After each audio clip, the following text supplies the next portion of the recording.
Native Instruments බංකොලොත්ද? Isotope, Plugin Alliance, Brainworks වගේ අපි නළලේ තියන් පාවිච්චි කරන තද බ්‍රෑන්ඩ්ස් සෑහෙන ප්‍රමාණයක මදර් කම්පැනි එක තමයි Native Instruments.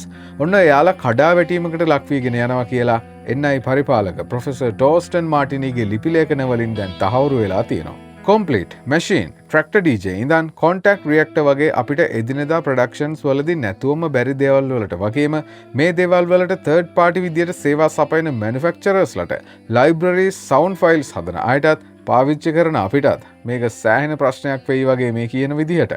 ආයතනයක් බංකොලොත් වුණාම යාළගේ සේවකයන් කොටස් හිමිකම් සියල්ල නැති වෙනවා වගේ එයාලා ළඟ තියෙන අපේ sensitive data ඒ කියන්නේ account username email password card details වගේම hardware software activation ගැටලු එන්නත් ඉඩ තියෙනවා. ආයේ updates කිසිම දෙයක් එන්නෙත් නැහැ.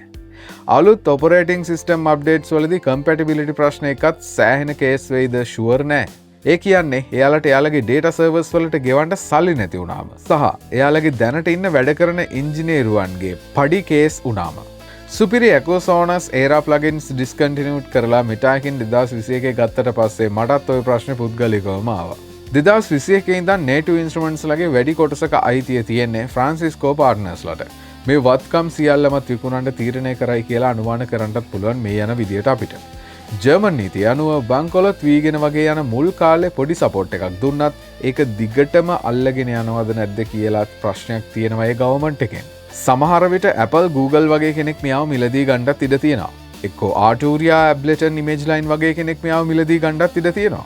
ඒත් එක්සත් රාජධානියේ Bridgepoint Group සහ ඇමරිකාවේ Capital Credit දෙන්න ඔන්න NI ලව joint control විදියට ගන්නට යනවා කියලා ආරංචියකුත් තියෙනවා. මේ තාක් නවීන සංගීත ක්ෂේත්‍රයේ වඩාත්ම බලගතු සමාගමක් මුණ දෙන බරපතලම බංකොලොත් වීම Native Instruments ලට උදා වෙලා කියලා දැන් කියන්න පුළුවන්. දැන්ම ඔයාගේ setup files genuine නම් license වෙනම අරගෙන backup එකක් විදිහට තියාගන්න. ඒක නුවණට හුරුයි. කොතන කොහොම මොන జగතා බලවතා වුණත් පේනවනේ. කලින් මගේ වීඩියෝස් වල මේ කම්පැනි වල සේල්ස් නැහැ කියලා මම කිව්වට මේ ප්‍රශ්නේ මේ තරම් ඉක්මනට ඇවිලයි කියලා මම හිතුවෙත් නැහැ. හොඳින් සියල්ල විසඳෙයි කියලා අපි හිතමු. ඔයා audio engineer, music record producer කෙනෙක් නම් ඔයාට මේ ප්‍රශ්නේ දැනෙන විදිය ගැන අනිවාර්යෙන් කමෙන්ට් එකක් දාන්න. ජය